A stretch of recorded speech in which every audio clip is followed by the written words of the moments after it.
Meu irmão, minha irmã, recebe a paz do Senhor e Salvador Jesus Cristo. Que Deus continue te abençoando, sua vida, sua casa, sua família, poderosamente. Confesso que esse vídeo de hoje, a qual estarei colocando aqui, meus irmãos, é muito sério. Vamos lá. Primeira etapa. O Lula diz que ninguém no país vai trabalhar se não tiver o cartão que foi, que recebeu a picadinha. Recebeu a picadinha. Você já sabe muito bem o que eu estou falando. Só que já foi constatado já foi, uma nota já foi lida, que a pandemia cessou, não existe mais, acabou, cessou. Já a vida segue ao normal, Só que o Lula insiste em falar que quem não recebeu a picadinha não vai trabalhar. Então, vai ser um decreto agora. Isso vai ser um decreto. A pessoa que vai arrumar um emprego, ou então até mesmo o patrão vai ser obrigado a pedir o cartão da picadinha para todos os funcionários. Ou eles dão a picadinha, ou então vai ter que mandar embora o funcionário. E quem for procurar emprego, se não tiver a picadinha, não trabalha. Você vai ver o vídeo aqui na íntegra, ele falando. Olha só o que ele falou, acompanhe. Não trabalhará ninguém que não tenha cartão de vacina nesse país. Ninguém. Aqui vai entrar, as pessoas terão que ter cartão de vacina. Porque isso vale inclusive para as audiências que eu vou dar. É exigir cartão de vacina para as pessoas aprenderem a, se não se respeitar, respeitar os outros. Porque a pessoa pode até querer ter o direito de ficar doente, mas ele não tem o direito de transmitir a sua doença para outra pessoa. E é por isso que a gente tem que ser duro e eu vou tomar essa decisão. A Organização Mundial da Saúde já decretou o fim da pandemia. E a pergunta é esta: se a Organização Mundial da Saúde já decretou o fim, a vida segue. Tanto que as pessoas não estão usando nem mais máscara, tá? Aquela muvuca de gente. E por que essa persistência desse governo em querer que todos venham a ter a picadinha da azeitona? Olha o vídeo aí, ó. Olha só, já foi oficializado. Acompanhe a matéria. Importante porque a Organização Mundial de Saúde se reuniu, seus especialistas, para a decisão final da pandemia do coronavírus no mundo, né? Nós tivemos então, e agora surge justamente essa informação de que houve então, por parte da OMS, essa decisão de colocar fim à pandemia do coronavírus, que infelizmente matou milhões de pessoas em todo o mundo. O Brasil, infelizmente, também liderou aí praticamente a questão das mortes. Meus amados irmãos, não acaba só aí não. Trago aqui para você outras informações. Até marquei que são tantas informações. Também, meus irmãos, o governo agora, olha só o que vai acontecer. Se você tem uma dívida, você não conseguiu pagar essa dívida, você está devendo para enfim, alguma loja, está devendo, seu nome está no SPC. Você não consegue pagar a sua dívida, se você trabalha numa empresa, recebe 1,5 salário, 2 salários e meio, o seu dinheiro, uma parte do seu dinheiro vai ser retido.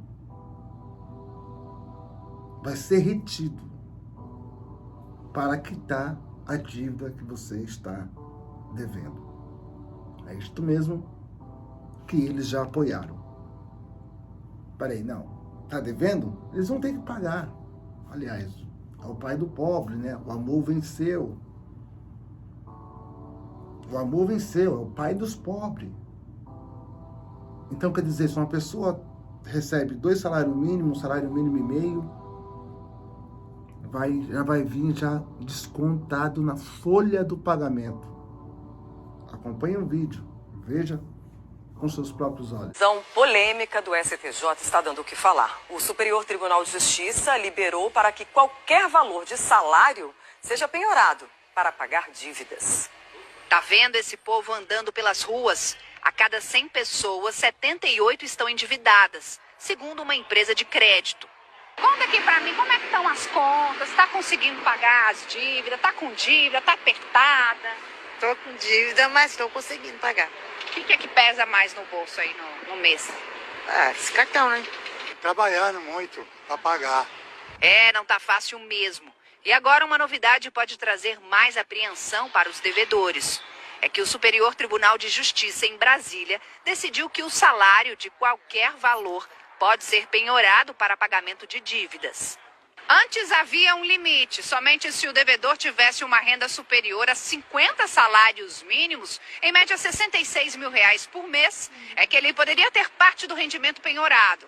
Mas agora o STJ entendeu que só é preciso respeitar que a quantia a ser paga não afete os gastos com comida, por exemplo. 40 milhões de brasileiros endividados têm renda de até 2 salários mínimos. Já imaginou ser surpreendido com parte desse valor bloqueado para pagamento de uma dívida? Eu tenho que me virar e pagar. Agora como paga? Como você paga? Porque todo mês aumenta e você tenta negociar, não consegue, e o salário você não pode receber. Eu acho uma injustiça, né, mano? Não é por aí, né? Tem que esperar você pagar e sem mexer no seu pouco que você ganha. Você acha que acabou? Não acabou, não. O Lula, ele foi para a China e assinou um acordo entre o Brasil e a China. Bom, o governador, o antigo, o Dória, aqui mesmo no São Paulo, que ele foi governador aqui de São Paulo,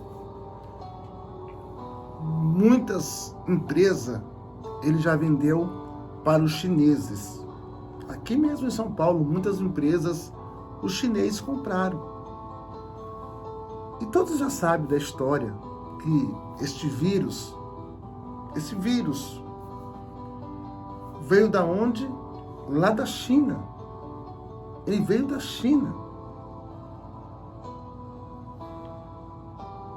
Aliança com a China, e esse governo agora está desprezando Israel. Cortou vínculo com Israel. Exatamente. O governo do Bolsonaro era China para lá e Brasil para cá. A prioridade era Israel. Tinha uma aliança com Israel. Mas a aliança foi cortada e agora está aí.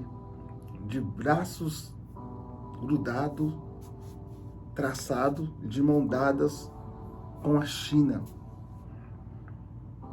Acompanhe o vídeo, veja.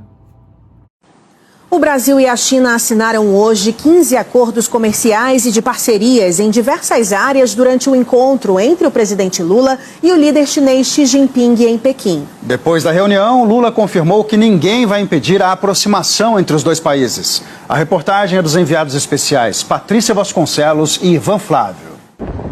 Na entrada da Cidade Proibida, em frente ao rosto de Mao Tse-tung, as cores de China e Brasil. Num dos primeiros compromissos desta sexta-feira, Lula, acompanhado da primeira-dama Janja da Silva, depositou flores no Monumento aos Heróis do Povo, na Praça da Paz Celestial. O presidente brasileiro foi recebido pelos 3 principais nomes do Partido Comunista Chinês. Primeiro pelo chefe do parlamento Zhao Leji, depois pelo primeiro-ministro Li Qiang. E por último, no meio da tarde, pelo horário local, por Xi Jinping. Ali a Praça da Paz Celestial e aqui em frente a entrada do Palácio do Povo, a sede do Poder Executivo do governo chinês, já totalmente preparada na tarde desta sexta-feira para receber o presidente brasileiro, com o tapete vermelho e ali ao fundo um detalhe, a bandeira do Brasil. Meu irmão, minha irmã, e você pensa que acabou? Olha a imagem que você está vendo aí agora. Justiça autoriza encontro de grupo satânico em escola. É isto mesmo que você está vendo aí agora.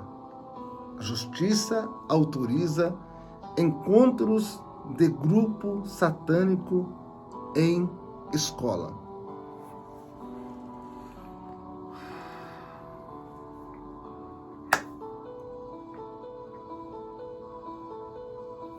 Tem escola que não está mais orando o Pai Nosso, que não pode falar Deus abençoe, que não pode falar Deus abençoe, mas a Justiça autoriza encontros de grupos satânicos na escola. Tá aí, meus irmãos. Oremos para nossas crianças. Oremos. Coloca no comentário o que você achou de todos esses vídeos. Que Deus tenha misericórdia. Que Deus tenha misericórdia. Muitas pessoas morrendo de parada cardíaca.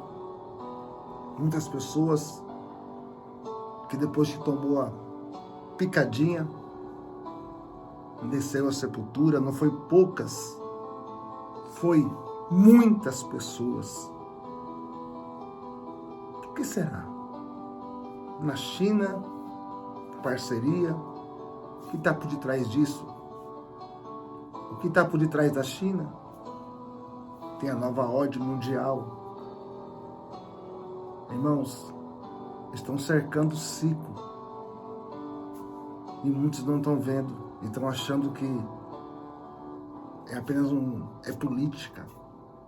Aceita que dói menos. Por favor, você é espiritual. Independente do partido que você votou. Tá normal tudo isso? Tá normal as crianças na escola, essas invasões de sangue sendo derramado de crianças?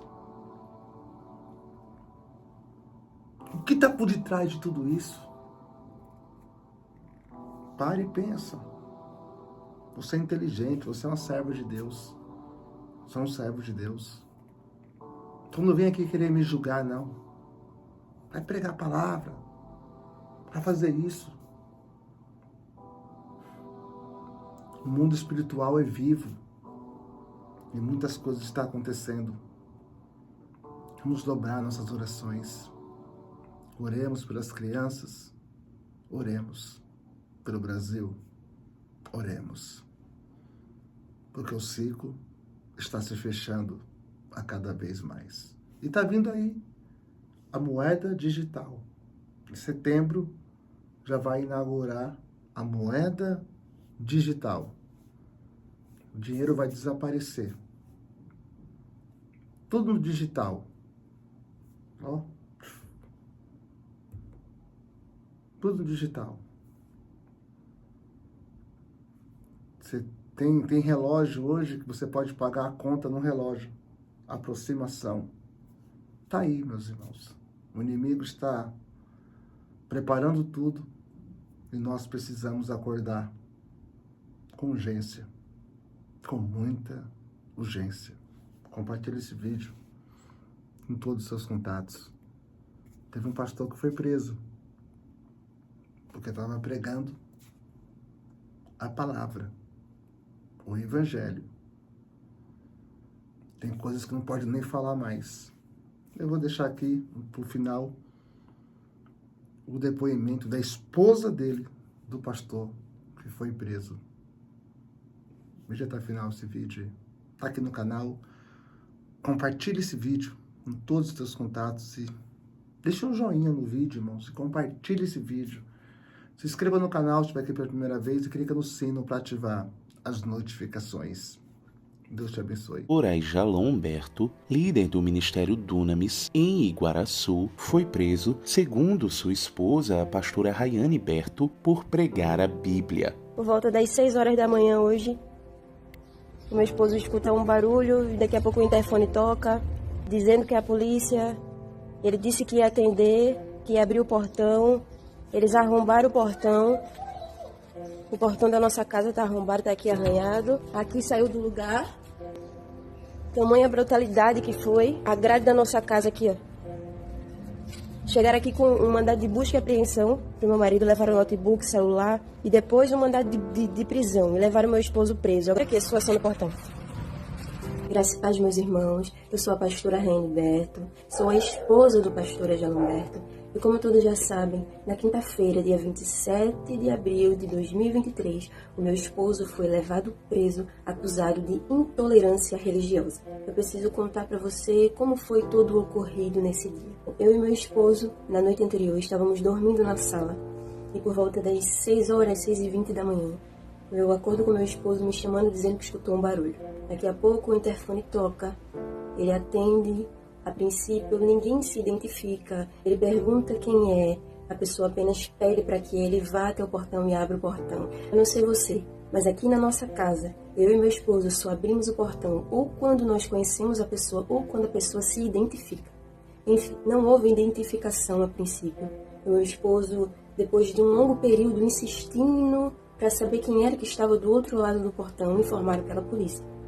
Informaram que era a polícia. Ele disse que iria abrir o portão, mas logo após ele colocar o interfone no gancho novamente, nós escutamos um estrondo muito alto. Era o portão da nossa casa sendo arrombado. E logo em seguida, meu esposo começa a gritar dentro da nossa casa, dizendo que iria abrir a grade, que iria abrir o portão. Mas logo em seguida, nós já escutamos outro estrondo, que era o arrombamento da nossa grade, da grade da nossa casa. Nós ficamos muito assustados, corremos para o nosso quarto, deixamos a porta aberta. Mas corremos para o nosso quarto e ficamos pensando, meu Deus, será que é a polícia realmente? Porque eu não sei se você sabe, o meu esposo recebe ameaça de morte por causa da pregação do evangelho. Tiveram pessoas que mandaram mensagem para ele dizendo, eu vou matar você, eu vou matar sua esposa, eu vou matar sua filha. Era bom que a sua casa pegasse fogo com você, com a sua esposa e com a sua filha dentro.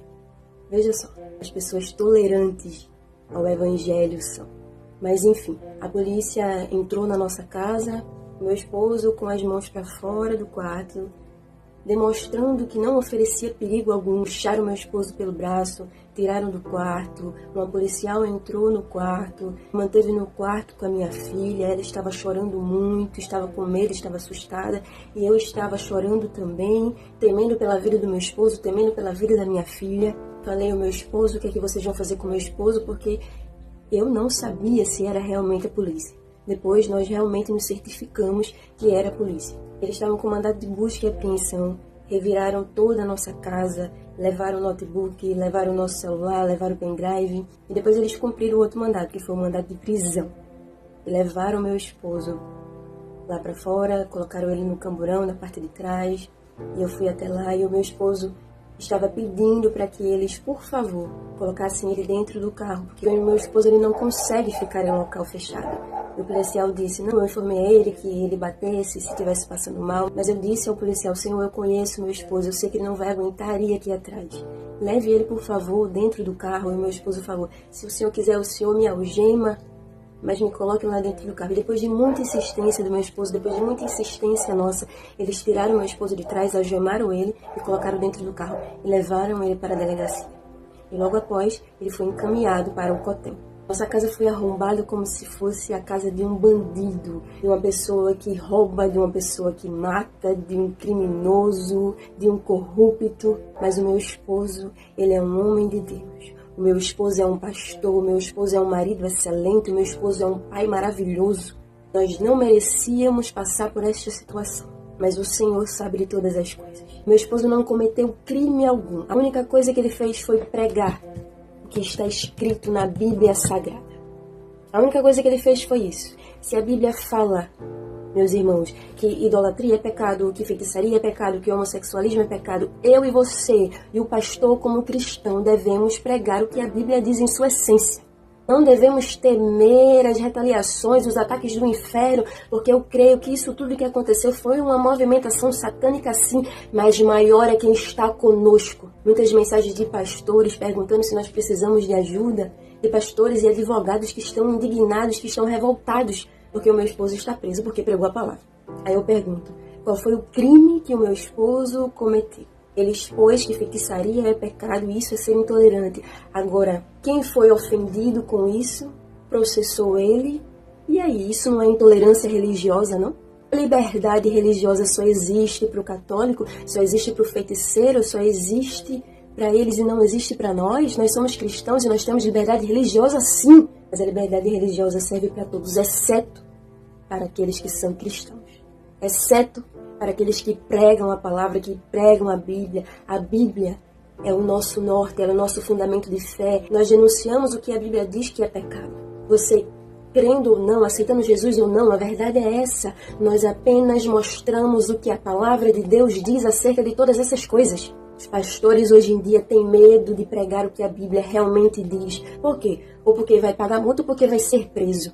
É fácil pregar sobre Daniel na cova dos leões, é fácil pregar sobre Sadraque, Mesaque e Abednego na fornalha, é fácil pregar sobre Paulo e Silas na prisão, é fácil pregar sobre todos esses personagens bíblicos, mas viver é difícil, né? Meu esposo está vivendo isso. E se o inferno pensa, e se os filhos do diabo pensam que isso é vergonha, pelo contrário, o meu esposo está vivendo o propósito de Deus para ele neste momento. A prisão do meu esposo seria vergonha se ele tivesse roubado, se ele tivesse matado, se ele tivesse se corrompido, como muitos têm se corrompido. Mas o meu esposo está preso hoje por causa da pregação do Evangelho. E eu conclamo você neste momento a acordar, a despertar para a realidade que está nos cercando, para a realidade que está cercando a igreja neste momento. Hoje é o meu esposo que está preso por causa da palavra. E amanhã, quem é que vai ser? E depois de amanhã, quem é que vai ser? E depois? E depois? Você vai ficar calado? Você vai ficar acuado, você vai ficar amedrontado, é isso que o inferno quer. Mas nós não vamos recuar, nós não vamos nos amedrontar, nós vamos avançar debaixo do sangue de Jesus, porque nada para a igreja do Senhor. O Coliseu não parou a igreja do Senhor, o inferno não para a igreja do Senhor. Que a Bíblia fala, as portas do inferno não prevalecerão contra a igreja do Senhor. Envie este vídeo para todas as pessoas de influência, para que eles vejam, para que mais pessoas possam saber do que está acontecendo aqui na cidade de Igaraçu. Porque essa prisão não teve cabimento algum. Um pastor que está pregando a palavra, um pastor que está falando aquilo que a Bíblia diz. Qual é o crime? Qual é o perigo que o meu esposo oferece por estar pregando o que a Bíblia diz em sua essência? O meu esposo não pediu para ninguém ir nos terreiros, vandalizar nada ou machucar ninguém. O esposo não pediu para você discriminar o homossexual. Não, pelo contrário. Meu esposo já fez muitos vídeos dizendo que amava os homossexuais, que amava os feiticeiros. Porém, ele tem que expor, nós temos que expor que as práticas que eles fazem, o Senhor não se agrada. E o que a Bíblia diz aqui é pecado. E eu e você não podemos omitir essas coisas de jeito nenhum. Nós conclamamos essas pessoas ao arrependimento para que elas possam saber qual é o verdadeiro caminho. É só Jesus. Ore pelo meu esposo, cubra ele de oração. Eu creio que nós sairemos dessa, meu esposo sairá dessa vitorioso debaixo do sangue de Jesus.